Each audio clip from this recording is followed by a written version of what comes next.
Hi friends, ఏంటివి స్పూన్తో తీస్తున్నారు అనుకుంటున్నారా? ఇవి రొయ్య పిల్లలండి.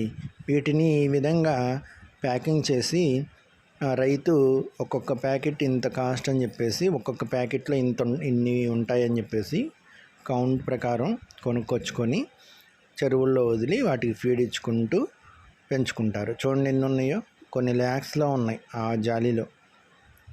ఇది ఒక్క టైగర్ రొయ్య ఇన్ని పిల్లలు ఇన్నని ఉత్పత్తి చేస్తుంది. పిల్లల్నిచ్చే రొయ్యలు ఉంటాయి సపరేట్గా. వాటిని చెరువులో వదిలి చక్కగా వాటి ఏజ్ ప్రకారం ఫీడ్ అమ్ముతారు.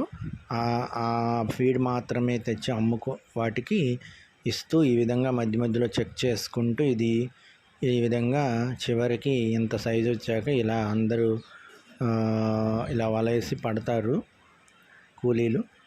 పట్టినాక వాటిని మార్కెట్లో అమ్ముకోవాలి. ఇలా ఉంటుందన్నమాట.